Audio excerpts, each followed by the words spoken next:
Good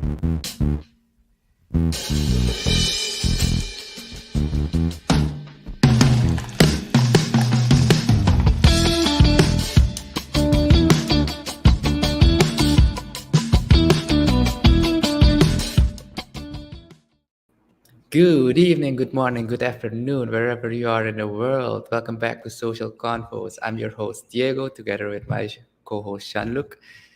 Jean-Luc, how's it going? It's going pretty awesome, man. There's a lot to do.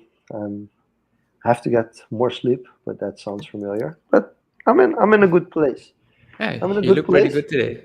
Yeah, it's that's just water, man. Just water to your hair, and Water it and feels good like lighting yeah, can do it feels miracles. it feels fresh. It feels fresh, but it's all a facade, you know. Like behind there, everything's like Just kidding. No, so I think today's topic is really interesting in the sense that it just came across from a different perspective. I think we looked at it from different perspectives, but it kind of melted together, and it brings me back 13 years almost to my master year. So when we were prepping this episode, I mentioned like Salman Rushdie, which is a British Indian author, got attacked a couple of weeks ago in New Mhm. York in the US, and he got stabbed, and there are some lasting complications with his body now. And you were like, wait a minute, where the is the link between that and dual citizenship? And I was like, okay, I have to explain like how this link came about. And I have to go all the way back to my master thesis. This So was when you were in the Netherlands or I in was Europe. I came across Salman Rushdie. I first heard of Salman Rushdie when I was studying in Manchester. I was studying in Mhm. Manchester, and Timu Faust, one of my fellow students, uh, was specialized in narratives, like narratives as in when you write a novel, like how do you incorporate the narrative, the urban narrative, so the narrative of the city. So when you write a novel, which could be like a novel, just a book which is nice to read, it could be fiction, but there will be certain elements where you kind of explain what the context is, where this person is living. Yeah. And that was his specialization in, to say like the narrative, the urban narrative. So like how would writers and authors describe the urban fabric, so the city where the book would take place. Very, very interesting stuff. So And basically setting the stage and the setting parameters. the setting the stage and the parameters. So that was really interesting. And I came across Salman Rushdie because I was looking from the city from a more civic perspective, like the role of a city to integrate between minorities and the majority, so also immigrants and people from different ethnic backgrounds. And I came across Salman Rushdie because he was in his books. He writes the narrative is very strong. Now, I'm not a Salman Rushdie expert. I have to say that first of all. I'm not even a big fan of the books in the sense that I wouldn't necessarily relate with the things that he's written. But there is a very big discussion on his use of they call it the hybrid of people that research his work, whereas he is very clear on what the role of identity is.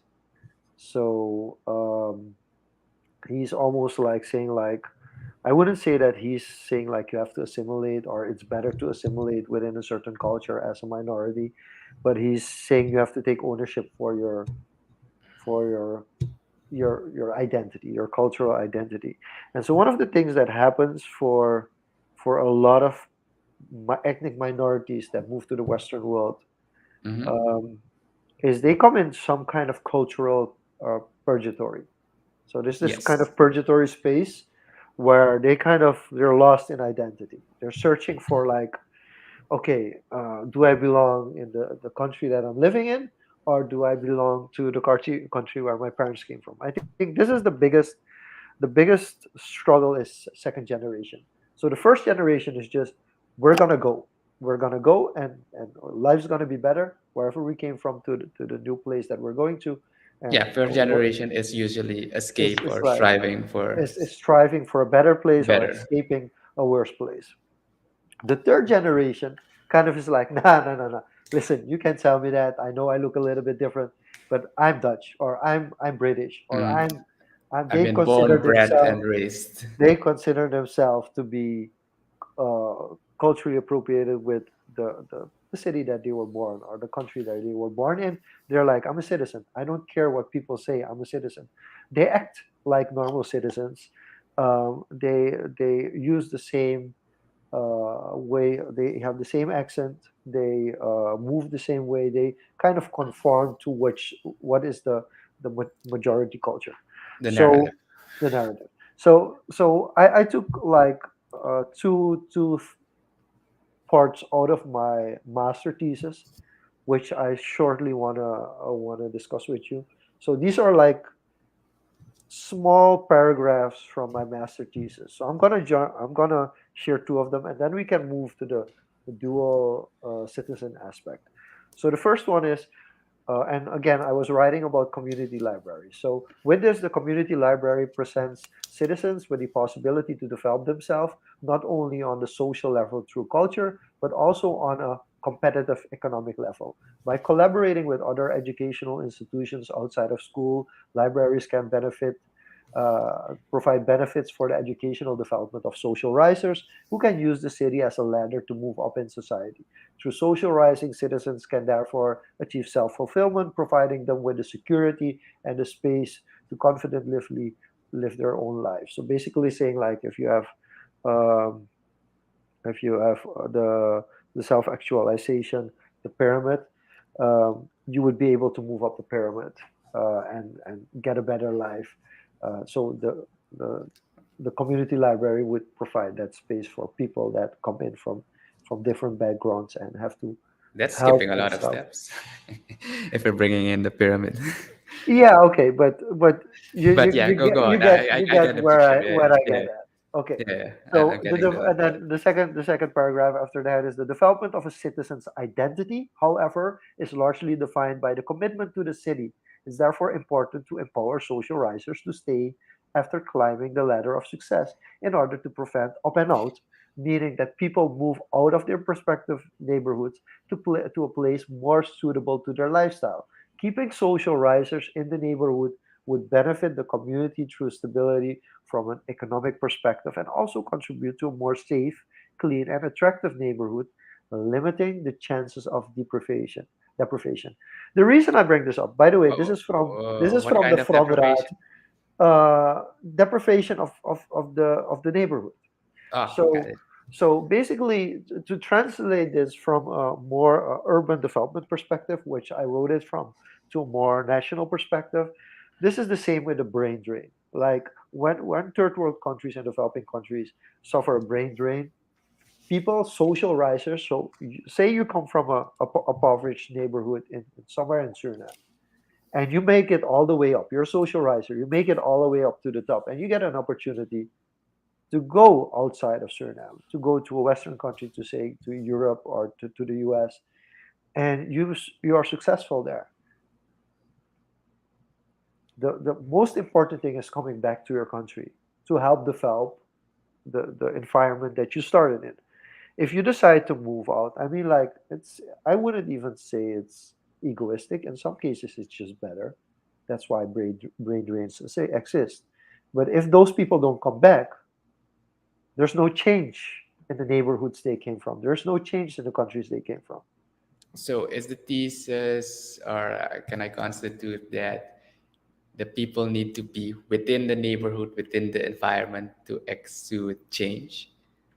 Yeah, so if you're like a social riser in this instance, so what happens like in the Netherlands, for example, even in those breeding grounds where you have companies coming together and working, and the Volkskrant building is a really big story on cultural breeding grounds where you have like startup companies all working together in one building. And then what happens is some of those companies succeed and they leave the environment and they buy their own building and they become big companies, which is awesome. But there's like no kickback to the community where it all started. So the same thing with a social riser or somebody who successfully transitions out from Suriname to another country.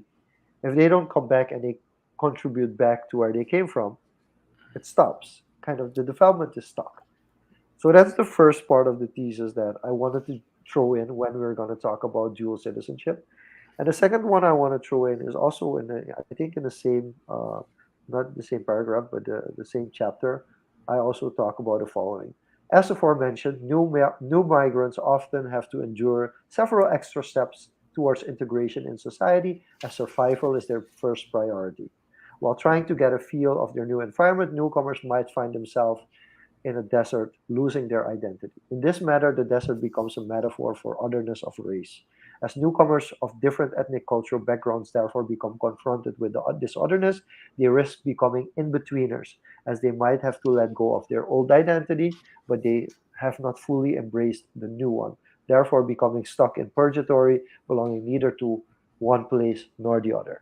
With this polarity comes the struggle between the dominant and the subordinate, connecting Baba's notion of cultural diversity, where the subordinate, the new culture, is recognized, but limited to the rules of the existing dominant culture.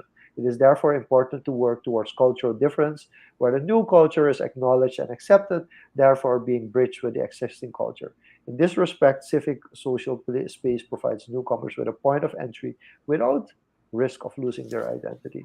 I put this in because, again, from a dual nationality perspective, but also from getting different. And I think that's one of the things that I wanted to talk about when considering Rushdie. Rushdie might have like a very extreme stance on this, but if you're really working towards making the world a better place, you're gonna have to find a way to mix different cultures. You're just gonna have to find a way, because if you don't do that, you get opposing views, and social media will use those opposing views to fight each other. Like, I'm right, you're wrong. This is the way it should be. This is the way it should be. So Black Pete in the Netherlands is a perfect example. Right? There are countries in the world looking at Black Pete saying like, wait a minute, in 2022, how is it still possible that you have blackface? Like, how is it still possible? But from the other perspective, from people who have grown up with it, Yeah. the Dutch who have grown up with it, for them it's a completely different association. And instead of working towards like, where's the common ground, where's the common ground that we have to meet to make this feasible for both sides, it's only polarizing, like polarizing. And the reason I bring this up is because the same issue with dual citizenship. So if we're going to push towards dual citizenship, because we're talking about a globalized world, we're all of a sudden yeah, gonna bump heads consistently, because the focus will be on the polarizing part and not on bringing everything together.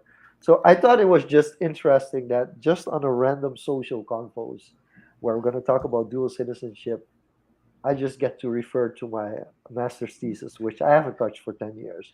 So So I I thought was it about was to say really that you can interesting. pull that off in such short notice. It's really Yeah, because it really, I immediately thought of Salman Rushdie. And again, I have to mention that Salman Rushdie is not in my thesis. If you would go to my thesis and you would search yeah. the name Salman Rushdie, you wouldn't find it. But No, it but is true. the It's true topic as and to the his work reflection. that Yeah. I became familiar with the concept of cultural purgatory, that I came familiar with how to deal with identity and people coming from different backgrounds and living in a different country where they're born.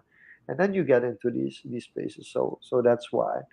And a quick shout out to Ruan as well, who's tuning in to this Is there episode live. somewhere people can So read your thesis?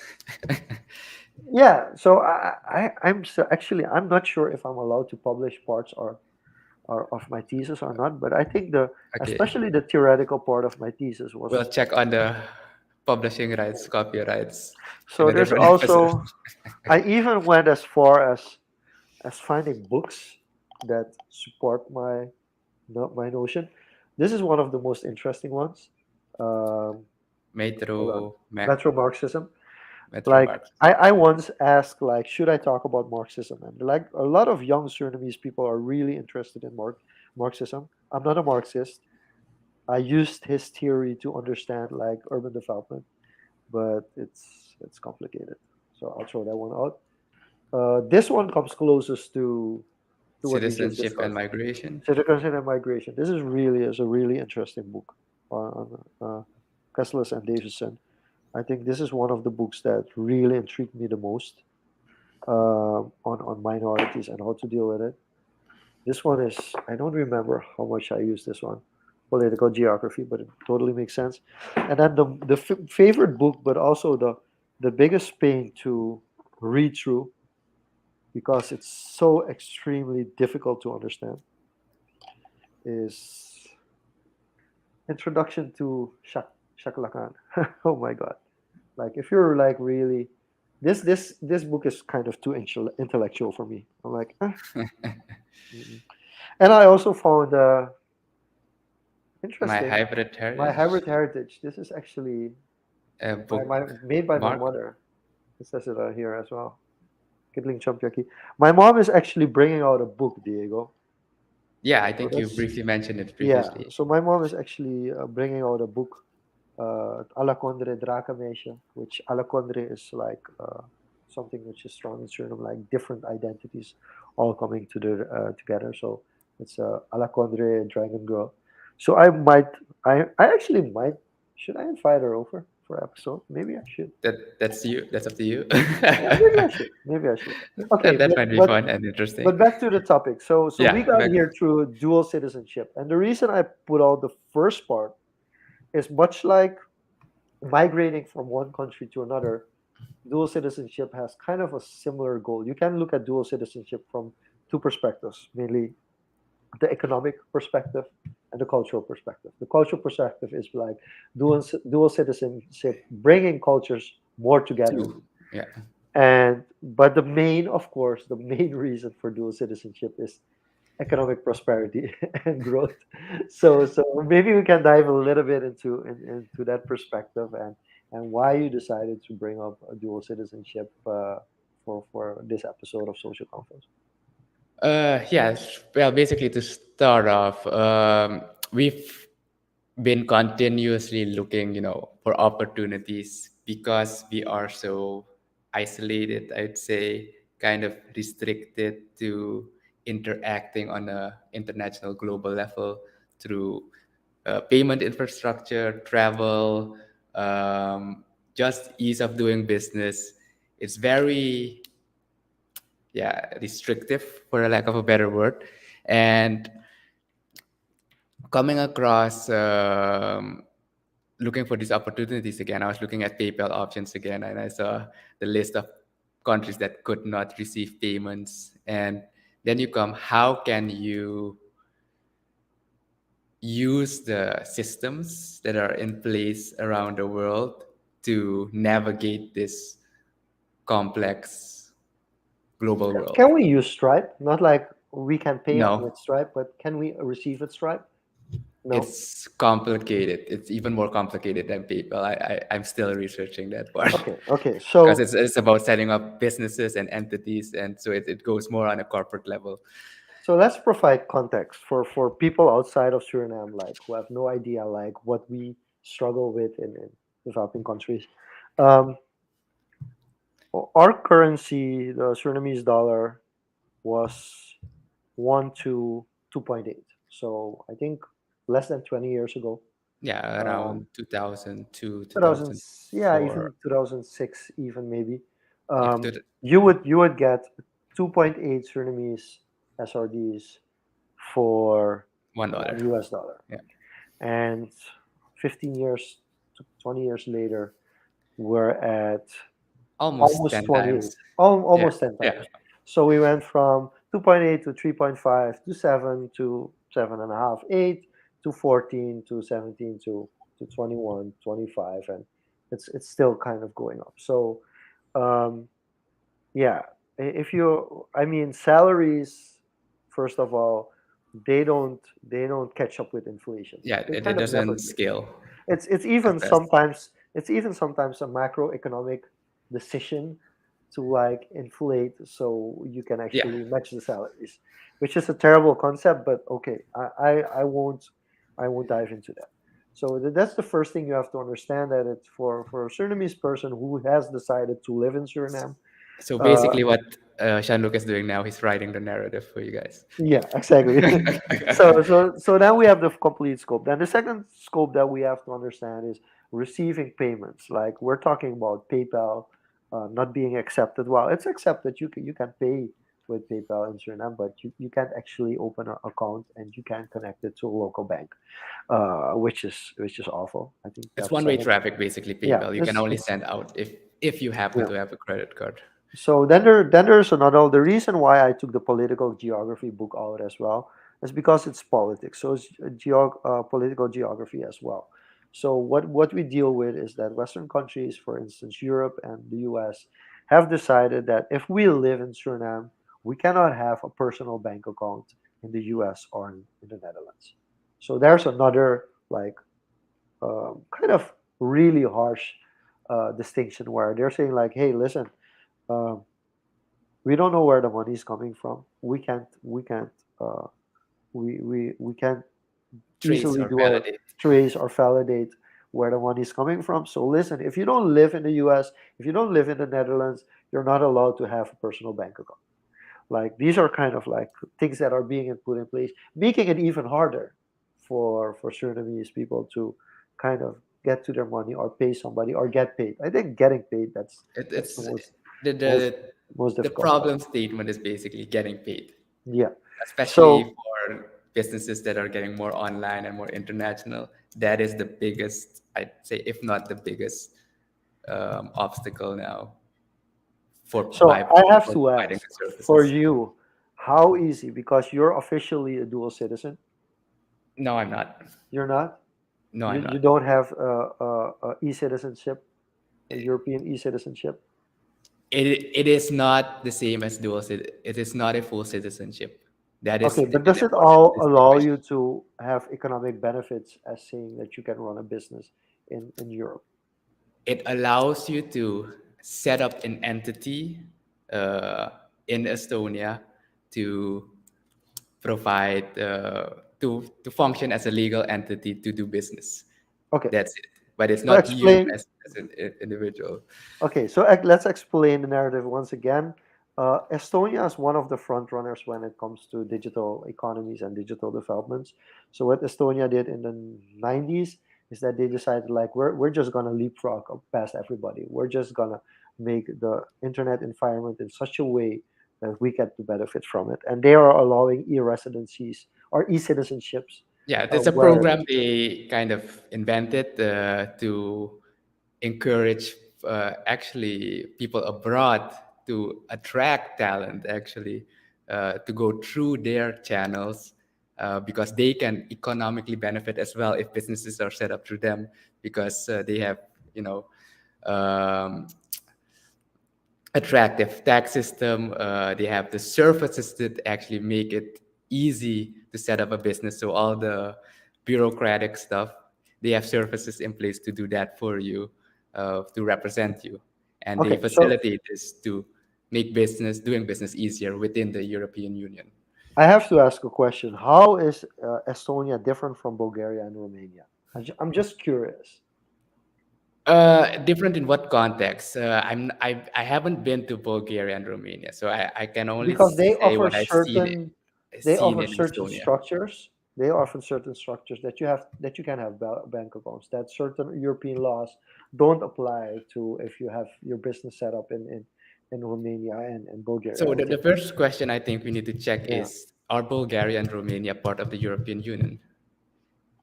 I have no idea, to be honest. I I don't have think to so. actually let's look it up.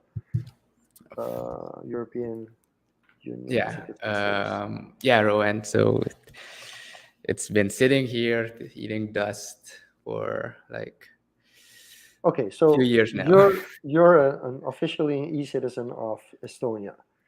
Can you open a bank account, a European bank account, with that e-citizenship? um, Define European. It depends on the country. What you can do is you can set up a business like an entity, and Yeah. through that business, open your account So you through can a have a European partner, bank account. Estonian. Yeah. I Yeah. mean, within which that makes it network. it Yeah. makes it difficult, but at least there is a payment structure surrounding it. I double checked Bulgaria and Romania are part of the EU, so Okay. they're listed Fair enough. as Yeah. Yeah. EU companies. So, but they're also kind of have a different structure to the Western European countries. So I think so that's why I was interested to know like how what is the difference between Bulgaria, Romania, and Estonia, for example, I'd say the when it biggest comes to difference is European. that Estonia actually has a program that facilitates this through, especially through their embassies and everything. It's a national program that Yeah. encourages this. I'm not so sure if Bulgaria and Romania have something like that, backed by the government and the Chamber of Commerce, right? Okay. A much easier opportunity would, of course, be dual citizenship. Because if you have the dual citizenship, then it becomes easier. There are some. So, are you familiar with why there's no dual citizenship officially in Suriname? I am not that familiar with history. If you care to I don't know write, the historic part, but I just know that it's from our side. So yeah, we don't actually allow it. Like other which is countries allow it, but we yeah, don't allow it. So which which is very restrictive. yeah, But yeah, I think I did read through the Reddit thread you sent me ago, but there's speculation on yeah. control.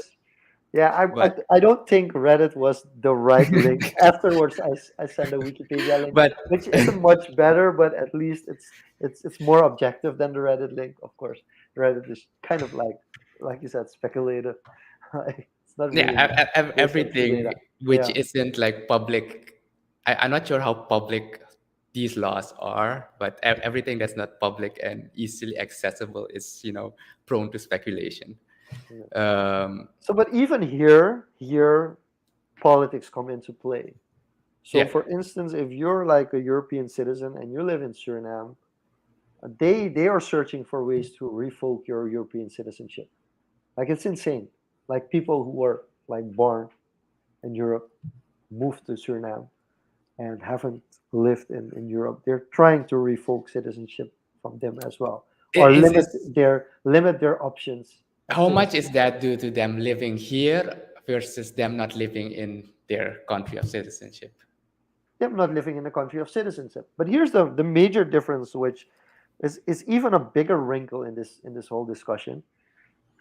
In the CARICOM community, we speak of citizens and citizenship.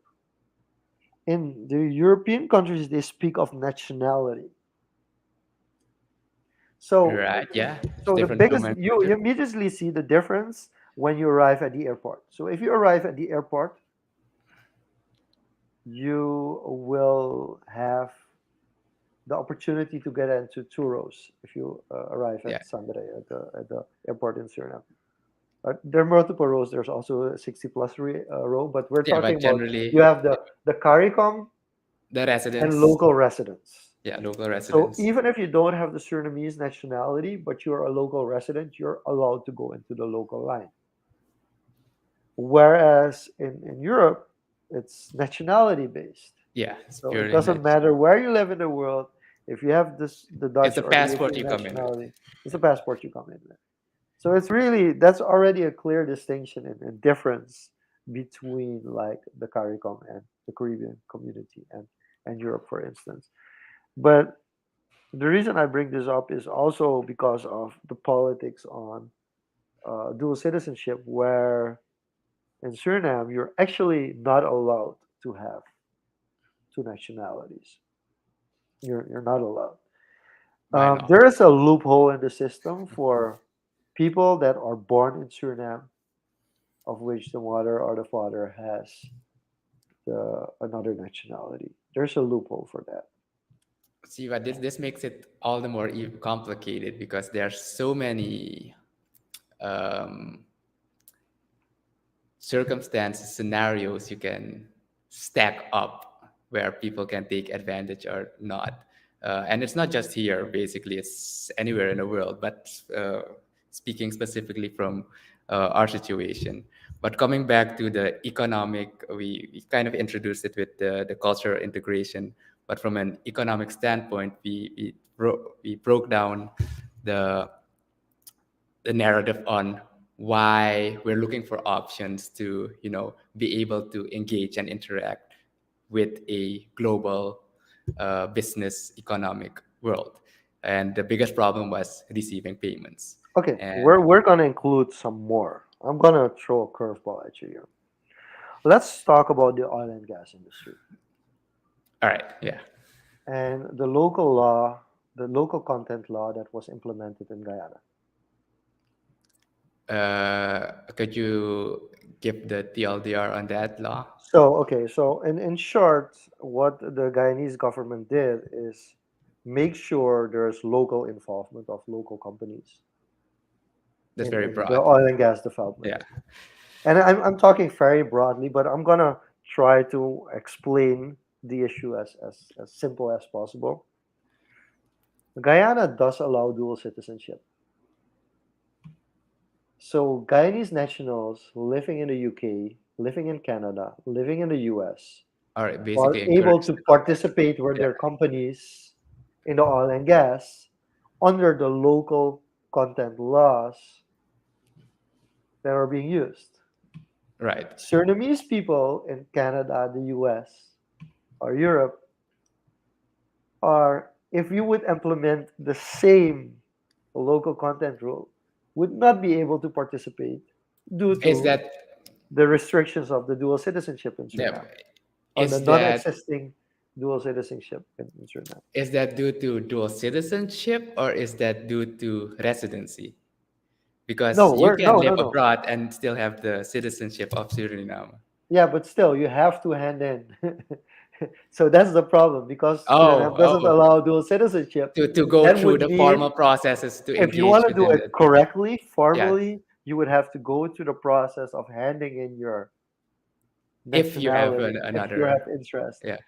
Like that's a very big risk. Like there are a couple of very high end positions, like the state companies, the being becoming the director of the CEO of one of the state companies in Suriname requires you to get the Surinamese nationality, which means letting go of the other nationality that you have.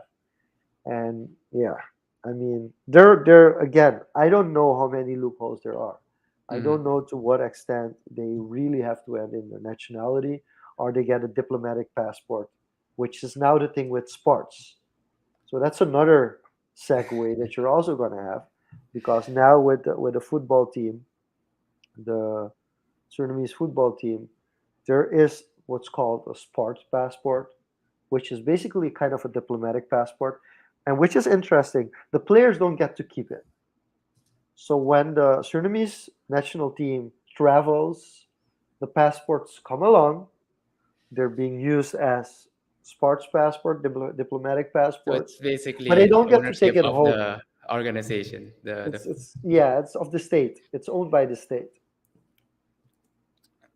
all This is right. this is according to what was told to me. I don't have that. I have a Surinamese passport, which many people still don't fully Okay. comprehend.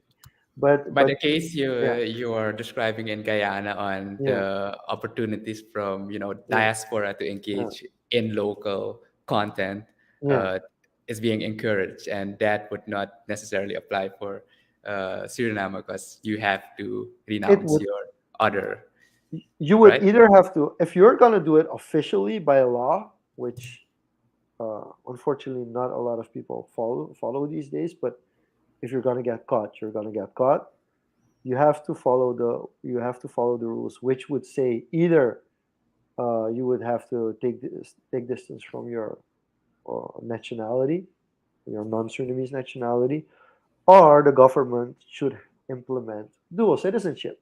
Yeah, that's You from an instantly solve the economic problem yeah when you of allow getting dual citizenship diaspora from outside for to getting engage diaspora. locally. And there's a big but, because allowing the dual citizenship will also allow those people to vote. Yeah, that's why I said it's prone to control and speculation, um, Yeah. which is the direction we're not going into. But I want to flip this now. We're talking about people outside of the country coming here to, encourage economic activity, but also from people living here or slash migrating to somewhere else or whatever, from locals here, what opportunities does this open up for them, and would that be even beneficial? Because I am Now looking you're at pure from a, getting now you're getting really into the difficult aspect, yeah, because now you're not only talking about, and that's why I brought in the cultural part as well. You're not only bringing in the economic side of things, where like all of a sudden jobs and opportunities that would have been given to locals all of a sudden go to the diaspora, and the locals are left with dust. So that's the economic side. But we haven't even talked about the cultural impact that's going to have. And if you ask me from a long term perspective, of course it's good. Like, for one side, the diaspora is going to get more relaxed and realize, like, hey, life in Suriname is different from living in other Western countries. You're going to have to adapt. You don't want to kill yourself. And yeah, I can give you a basic example. The first year that I came back and I started working in Suriname, I think the first 3 weeks, every day around 12 p.m., I would be sweating profusely, like my clothes would be drained of sweat. And why was that? I was still walking the same pace that I was walking in Europe. yeah. We have high humidity, hot temperature. And so you You, have to adapt, like, to weird kind of quirky things you have to adapt when you move from like countries, like European countries, to Suriname.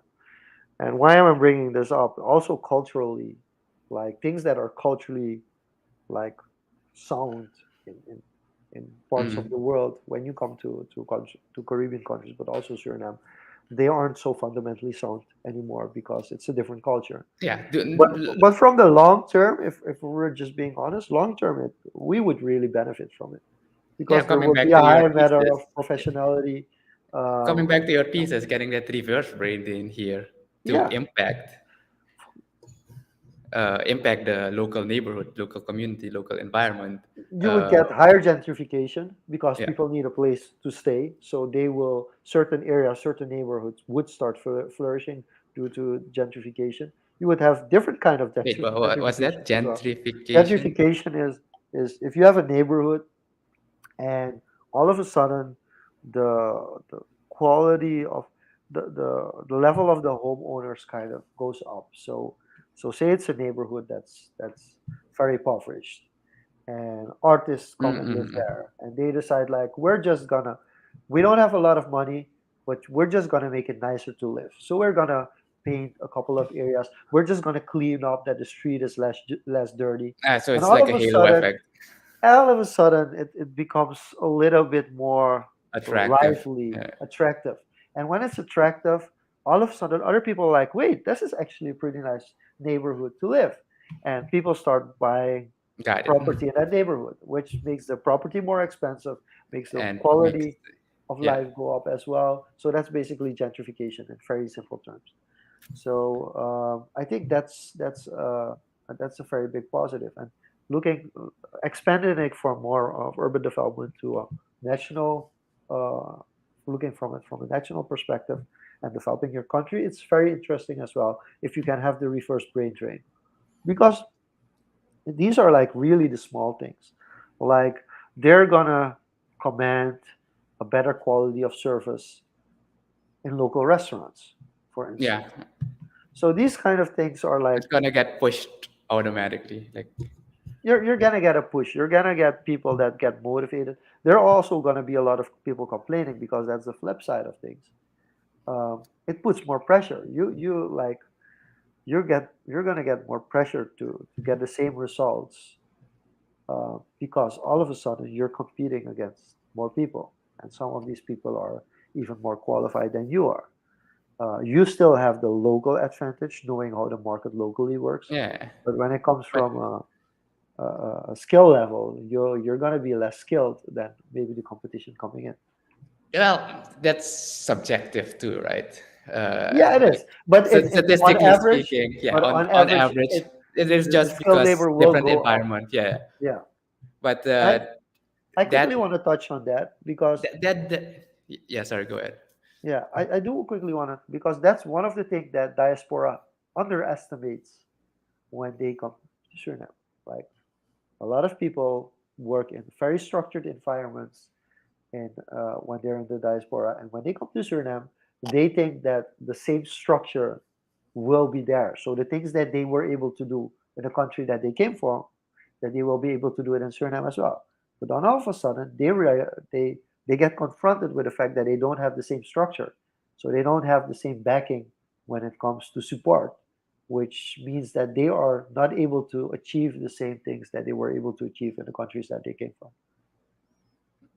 And that's also a reason why some people come back and they have very big mouths and say, like, I'm going to do this, I'm able to do this, I've done this in the Netherlands, I've done that in US. Yeah, And then they come because they here have and they're like, different and resources and yeah, and then facilities. they blame it on somebody else. But it's like, no, you have to self reflect as well. You're not going to have the same structure that you had there.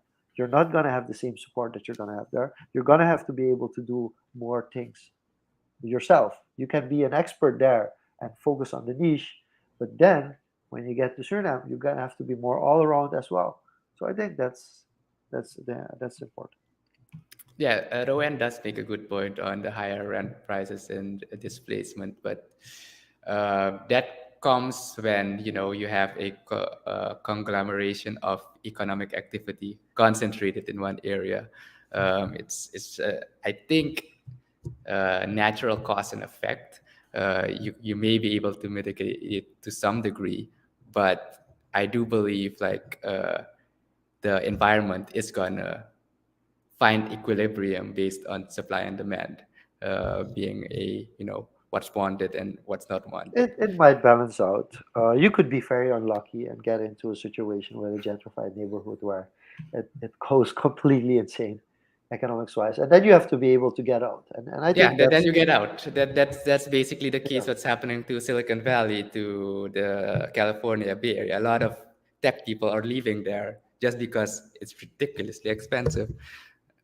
But yeah, coming back to that part on dual citizenship, on people trying to do business here outside. So let's reverse that, exporting your brain by staying local and making use of these infrastructure. So uh, I have seriously considered, looking at a different passport. Just the passport is already a huge advantage to one, be able to travel, to be able to access facilities in certain regions, depending on the passport you have, especially in Europe. Okay, I would question say, again though. yeah, Sorry for interrupting, no, that's perfectly fine. but if you would take a different passport, like I think the architect, what were the passport that were mentioned? Let's say Malta. Let's say Malta, for instance. Yeah, Let's that's let's Europe. Yeah, say I think. you're rich, you sell one of your most profitable NFTs, and you buy a passport for Malta. Like, how would that? Does that work? Do you have to hand in your Sudanese nationality? Yes or no? No, it's each country has different regulations, but obviously the countries that provide these, they call it citizenship by investment. Um, I think all of them or most of them uh, allow dual citizenship. It is the country of origin that's the problem. Yeah. So would Suriname allow you to pay $100,000 to get a citizenship for Malta, or I think it's a million even? I think Malta has a few million, yeah, but Yeah. what Suriname allow it, they can't stop you because you can renounce it. The thing is, would you be allowed to keep it? That is the question. Yeah. So that's what I mean. Or will they force you to choose Well, how many people do you nationality? know that rock two nationalities? Yeah. Well, see, Well, there you get into the loophole part yeah, again. we It's like, talked about in the beginning about the laws, but what would you give up for the advantages? I think it's something you'll have to well, then reflect on why don't you just personally, move? that's because you that's because you like the life here. but because it is restrictive Yeah, but to I mean, the like you move, you're gonna live there, and then you come back. I don't know. I think this is such that we're having this conversation is just it's just wrong in essence because yeah, the I policy just I, I doesn't work. I agree. Yeah, and That the is where I policy totally just doesn't agree. work. We are having this conversation because the structure of the world has made it so that you need to look for these opportunities. Um, How much does well, crypto solve this? see, that's a different thing entire. I won't say different thing entirely. It does have a certain degree of indirect effects, but it doesn't solve the problem of um, residency and citizenship and being able to move geographically. It solved the problem of being to move financially, uh, globally, but not physically, geographically, if Okay, that so makes sense. here's the problem, and I'm gonna play devil's advocate here because I don't agree with it, but it also has to do with due diligence and like trusting like this person because you can be financially free, but you can't move anywhere in the world because geographical Geographic politics policy, yeah, yeah, policies don't allow you to go to certain countries exactly. because you're being flagged and even being flagged for reasons that aren't even like they don't make sense.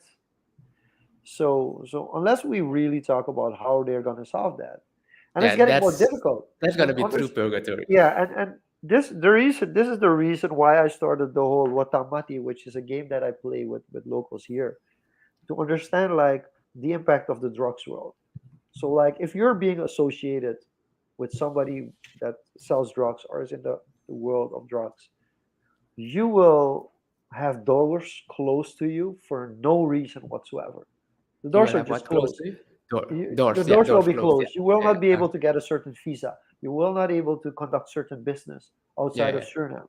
And people don't underestimate. Like, first of all, okay, yes, you can blame politics for it, but the bigger issue is like you get stuck, and Yeah. unless you find a way to legally get unstuck, you're gonna be stuck for the rest of your life, and you can't move anywhere. So I think like this is one of the things that is really underestimated from a moral and ethics perspective, but also like how different countries kind of control how the world moves and how Exactly. everybody gets to move. It's a really difficult and touchy It's subject. very complex. Yeah. So to jump into the Twitch question, how do you feel about the question? Do you think? Do you guys think the United States U.S. economic recession will affect us globally, especially Suriname? Yes, we're already feeling it. I mean, In we're short, feeling everything. We're feeling the war between Ukraine and Russia even. so this is what you uh, because the U.S. basically writes the narrative, that being the key word of Yeah, this largely, concourse, largely. yeah, writes the narrative, especially the economic narrative of especially the Western Hemisphere, and what happens there affects every single country in the world, but especially the West, and we countries in the Caribbean, countries like us, who depend on a foreign trade with especially the US dollar will feel it double. We already have local inflation here, but keep in mind the US dollar is also inflating in itself. So we are feeling like double inflation. Um, but because we still require US dollars to facilitate trade internationally for import or whatever, because that is the currency of choice, for lack of a better word, between countries, we still need to use that. So there is basically, even though the US dollar is inflating, there is a shortage of US dollars in the world, if that makes sense. Yeah. And the best way is to leave it at that and not print more US dollars. But that's another topic. So I think That like is. you're touched briefly upon the center periphery theory, whereas you have like the economic center of the world, which is considered New York, London, Tokyo. That's kind of Yeah. considered Speaking of the Japan, like yeah Japan, the yen, I think last week or a few days ago, also lost its power to the dollar yeah significantly. yeah. So it's So, you have the center and you have the periphery, and the periphery is basically everybody else. So and this is like one of the topics that most people don't understand, especially people that are like, I want to be the president of Suriname one day. Like you have to understand that once you're able to win like the local war and become the president of Suriname, you might be considered like the most influential politician in Suriname. But then you go outside of Suriname, then you see the rest of the world, and then you're like really one small, tiny bit, and you kind of have to listen to other countries with more bit more power. Say like, you know what, you should vote to this. You know, you want our support, okay, do this. So like understanding like the dynamics once you get outside of your own country, it's the and that's why I like to use the sport narrative because it's quite easy if you're like put in the effort and put in the work for 5 to 10 years, you can become like the top 1% in any sport in Suriname. Like you can occasionally win the national championship, you can end the top three. When as long as you put in enough effort, okay, you will I be want to able to throw go. I want Yeah, to throw in a curveball to you now yeah, with your sports narrative. yeah, Yes, you spend the 5, 10 years yeah, excelling at your craft, excelling at your yeah, sport, getting the yeah. top. Realistically, how many athletes in this context are actually making a living off of that? Okay, it really depends on what sport you decide to go to. Okay, Like now we're getting more like specific. Renzo. Let's take Renzo, who's been a guest at our on our show. Renzo, I would consider him top 30 of the world. Yeah, Yeah. swimming, right? So We're talking about in swimming. swimming, in his specialty, he would be top 30 of the world. He holds all the national records, like really all of them. He is right now even for the Dutch standards. I think he's top three in the Netherlands. He has won national championships in the Netherlands. So, but even the Netherlands on that specific swimming doesn't have somebody in the top eight.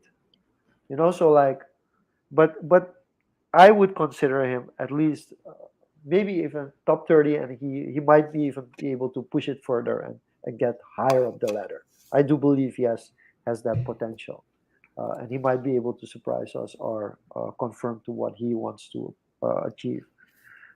But he earns a lot less than a football player who plays in the third ranked division in any country in Europe. So Yeah, you have to understand that yeah. like a third level player, like you're not playing Premier League, you're not playing Championship, you're playing League One. You're not even play. So it's a third level division in football, but you're still getting paid a couple of Okay, thousand to dollars. on Yeah, that example, yeah. how does that football club, that player, get funded to be able to pay out those players? Commercially, like these are clubs that fill the stadium of 5,000 fans every week or Yeah. every 2 weeks. So there is a revenue from gate revenue from people supporting the club. In case you missed it, uh, I think So that's why I think comparing what's the like guy's name swimming to who? football Sorry. is not a fair So comparison what because what's just of the Ryan nature of the Reynolds? sport. Ryan Reynolds bought an English football club. Did you Yeah. get that? Wrexham, I think. He bought an English football club. So that's just to give you like a perception on football, Yeah, no, like the but that's economic why relevance of yeah, football. but that's why I It's don't big. think it's a fair comparison. No, but it Uh, gives you a perspective. yeah. It gives you a perspective. So if you're doing it for the money, If you're really focusing on which part would I be able to excel and be financially independent, would be completely different. Like, how far can I reach? Jair Chanefa, who was fourth at the Olympics, it was the first person since then Anthony Nesty to reach the finals at the Olympics for Suriname. Like, he still has to get funded by the UCI, or the International Cycling Federation. He has a scholarship to Mhm. train in Switzerland. You just have to imagine that, like, it's and his parents still have to pay. Like, if he has to get a new bike, a new outfit, a new helmet, anything, if the bike has to be repaired, his parents have to pay for it. Yeah, because that is not a commercial. I would call it like this commercially viable sport because you don't fill up a big stadium Yeah. and have thousands of people every game. Then you get into the fighting sports. Like, and this is interesting because Donovan Wisse is now a two-time Glory champion, middleweight champion for Glory, and he also asked, like, "Hey guys, can I have my dual citizenship? Can I get my sport passport?" So very relevant, but I think he's on top of the world. Even for him, the revenue that he makes is still. Yeah, it's Oh, I think very only the UFC. Even it's Biggie Boy. very I feel has a low. decent gets a decent cut, like a very decent cut.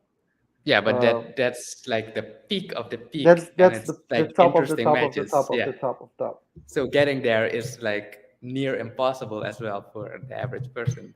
Yeah. So So going you would on, have to get much more support to get there, or be more disciplined, because that's also another thing. and I would say and Yeah, you have to be much more disciplined, and I think that's also where a lot of frustration comes in. Because I think we already mentioned it somewhere during this episode. You're trying to survive. Like, that's something that, and I think a lot of people in the Surinamese diaspora take that for granted. Their frame of reference doesn't take into account that people that live here are surviving. yeah, They're literally surviving every day, it's every day week, to every day month. They're surviving, with and you're in a less structure. than 10% what you earn in that structure. Yeah, but when you live abroad, you live in like an environment, in an infrastructure, a structure that's being set up. It's like a social construct, which is there, that you don't have to worry about. When all of a sudden you're here and you realize, like, hey, shit's different. So I think that's also something to take in consideration. What would we advise, like, for people who want to stay here and not being able to get dual citizenship, how to kind of excel in similar ways that you would excel outside of Suriname, but you're doing it from Suriname. I don't want to give advice. You wanna go the Magnus Carlsen, the Jose Mourinho Magnus Carlsen route. The what? I So didn't get that reference. okay, so this is, yeah, okay. So Magnus It's Carlsen, tricky. no, It Magnus Carlsen is the world champion chess for the last decade, and he played a tournament, and he drew himself from the tournament. And the running theory right now is that the person he lost to the last match that he played is cheating, but they haven't yet figured out how he's cheating. But that's the narrative, that he's cheating.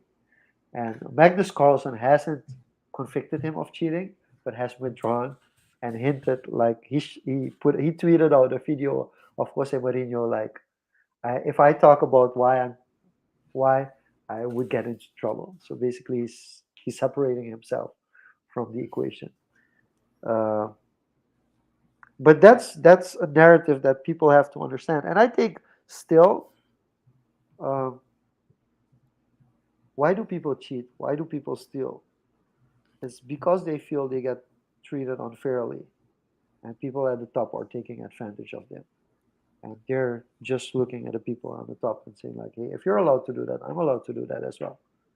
And that's kind of the situation, that it's a very uh, father son approach. And that's also the interesting part about Western countries and developing countries, that the Western countries are like, you have to conform to our standards. Standards that we've brought in place with money that we've earned through slavery, and this is the way that you should set up your country, and this is the correct way to run a country. And the developing countries Imperialism. are like, wait a minute, I think the term for yeah, this was neo yes. imperialism. So I think that's the main issue, and it starts with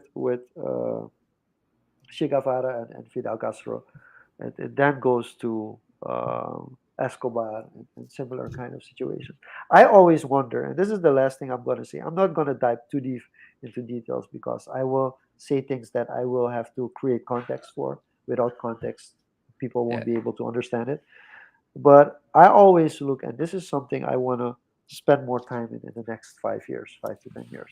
I want to understand why Western society looks at Napoleon Bonaparte as kind of a cult hero and looks at Simon Bolivar as a much more negative perspective. For me, there's a lot of similarity to Yeah, I Napoleon was and Simon you just Bolivar. mentioning those two. It's pretty similar.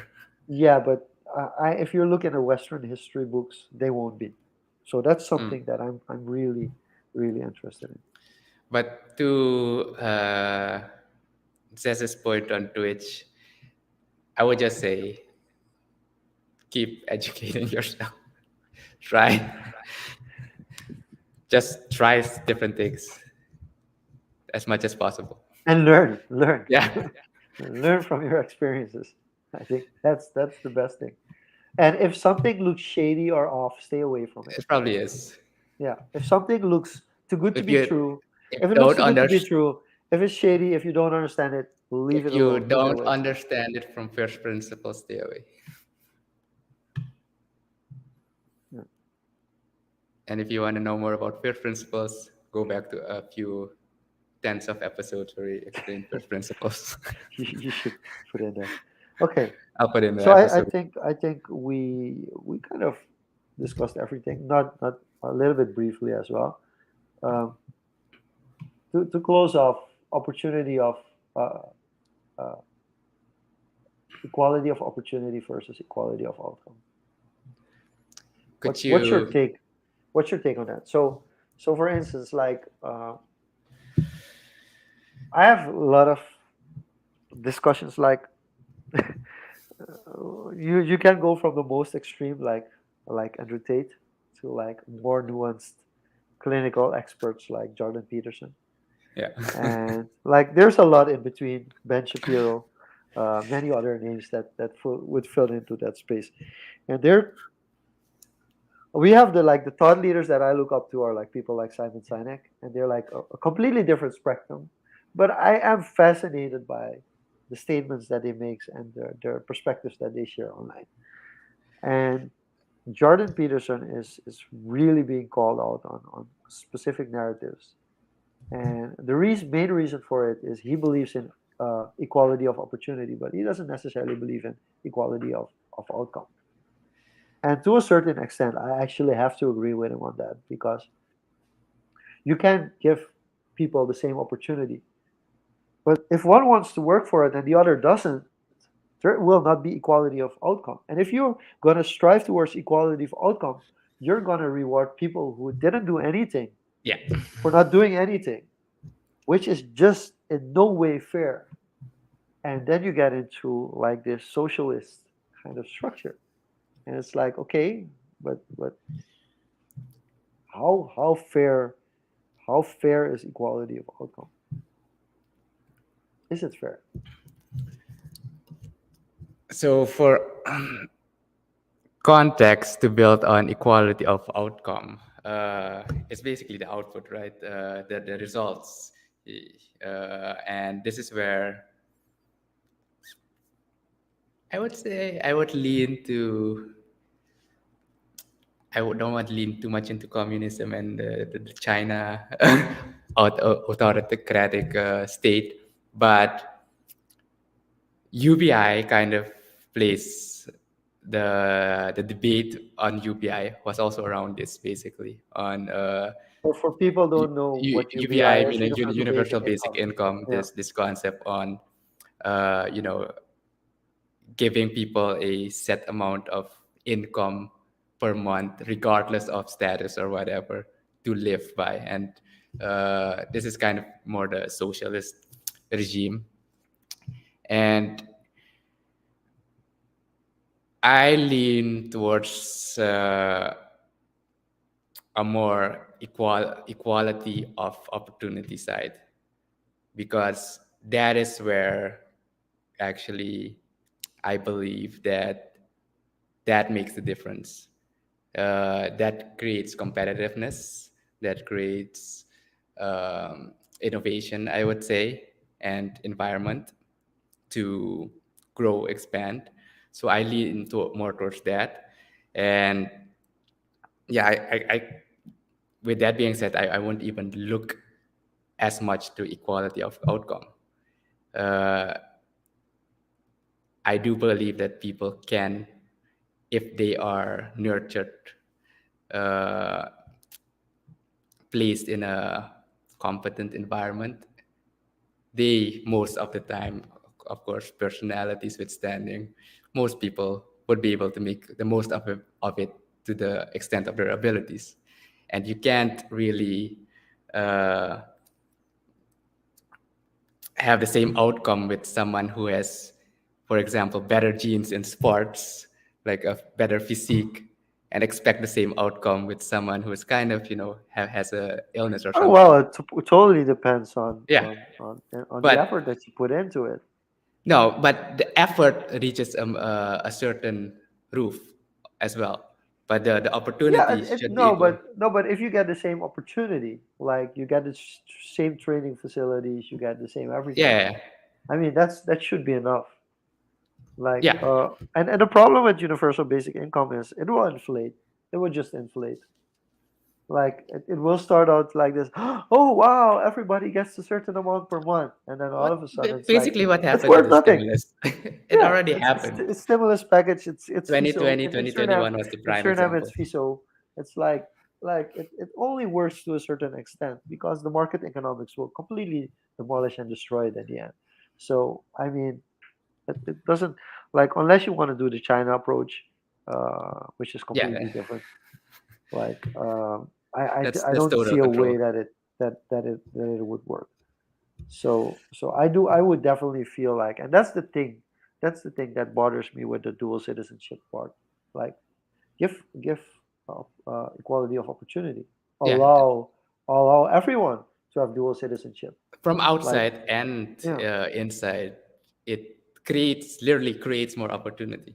it does create more complexity as well. It will take another 20 years to get used to because the dynamics will completely shift. And again, um, at this moment, there is no interest from politics in Suriname to open the dual nationality because it will also bring a major shift in the voting during the elections.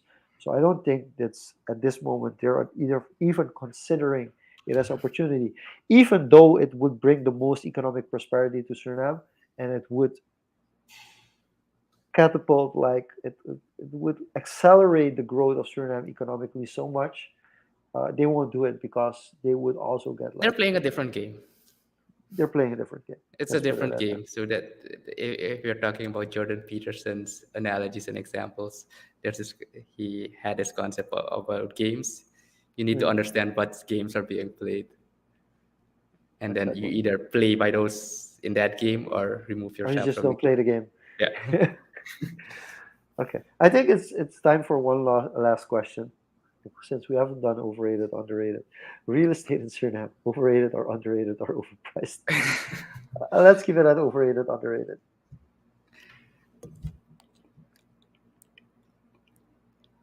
Overrated. In Well, what sense is it overrated? it depends on where you are in your life, I'd say, and Mm, the type of at what stage you are and the type of person you are. If you, I would say, if you resonate more with me, mm. uh, you're in the younger age bracket, you still want to explore different things, I would say overrated. If you're ready to, settle for the next 10, 15, 20 years, then it doesn't matter if it's overpriced because Okay, it will keep getting here I'm overpriced. gonna go back in my role as a policy advisor. Uh, from probably an investment perspective, it's different, but from a policy perspective, it's highly underrated. We are policy wise, we're giving so little attention to the housing situation and the housing problems that we currently have. There are big problems like housing problems in Suriname, which policy wise should be getting more attention, and hopefully will be getting more attention in the next couple of years. But I I think actually haven't looked at real estate too in depth, so me saying it's overrated is just with the overrated general as a form sense. of investment that you would go flip real estate, for instance, or buy real estate as an investment in Suriname. I would be really careful with that. Yeah, I would be really careful with that. But from a policy perspective, I think it's wow, it's so underrated. there we go. All right. And real estate everywhere overrated, overpriced, At the overpriced, moment, yes, overpriced. Yeah, yeah, it's overpriced. Definitely not just everywhere in here. the world, not just here. Okay, so and I blame COVID. You blame, I think, the banking loans and the percentages that they use now. But I feel No, it's a no, combination. it's more complex than that, and Yeah, I don't it's want to go into that. okay. So we're gonna close off today's episode. It was kind of an interlude episode. The topic was very random, but then again, something of very much of our interest. So we got to dive a little bit deeper into dual citizenship, which is really cool from my perspective. Next week, I might have a logistical problem, but we're gonna focus on pulling another social confoes episode off, and we will be back next week, same place, All right. same time. Something Yeah. to add, Diego? No, you said it all. We're Yeah. getting back in the rhythm. I want to ask you a question though. Now that I think Sure. of it, why is Bitcoin going down under 20K and Ethereum going up above 1500? Do you want anything I say? It's not financial It's advice, not. right? But No, no, no. I'm just curious. I have no idea why Bitcoin is going under 20K and I don't care. Yeah. But on the Ethereum speculation, it's because the merge is coming up in 2 weeks, I think 10 days. Yeah. And there's speculation on that happening. So there's going to be some volatility A lot going of up or volatility. down. So I will not be taking any action for the next month on either chain. I've put in my positions and that's it. Awesome. We'll keep it at that. Thank you again and see you next time. Bye bye.